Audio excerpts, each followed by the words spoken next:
Ayan, hello! So today ay hindi ko nga naabutan yung pagbuka nito kasi kauwi ko lang po kagabi. So sadly, hindi ko alam kung bubuka pa siya. Let's wait. Baka naman pagbigyan ako. Kasi tingnan nyo naman yung kulay ng flower niya, oh. Diba? Medyo mamula-mula yung loob. So sana bumuka pa kayo. Please, please, please. Ayan. Nakiusap. Ayan. Ganda, oh. So, nag-water ako.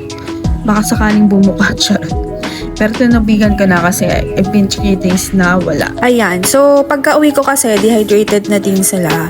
So, nagdilig na ako. Kasi every 2 days din ako nagdidilig sa gym. No, kapag well-rooted na sila, pwede na din kayo madalas magtubig para botsyog sila.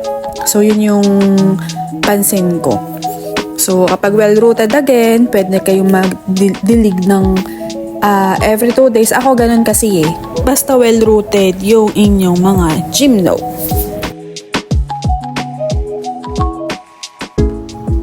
Ayan. And then next po, itong pot na to, nag-flower na siya. So ito, lagi kong tinatanong sa jowa ko, bumuka na ba? Bumuka na ba?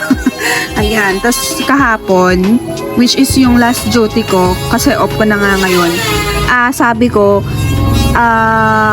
hindi pa ba baka bumuka na to? Sabi niya, hindi pa daw. Baka hinihintay ako niya. So, ayan, mukhang hinihintay niya ako. Very good ka today, girl. Ayan. So, diligan na natin para bumuka na. Ayan. So, kailangan regular waterings. Pag mga ganitong gymno na payatot, is diligan mo. Ako, dinidiligan ko madalas. Pagka well-rooted na, ha? Kapag hindi. Pag hindi pa well-rooted, hindi. Huwag kang magtubig-tubig dyan ng madalas. Ayan. So, let's wait. So, ito may flower buds din. Ayan. And then this one. Oh, excited na ako. Nakakita niyo yan, oh. Saan pa? Ito rin, oh. Yung fibroids natin may pa-flower. Ayan, bongga.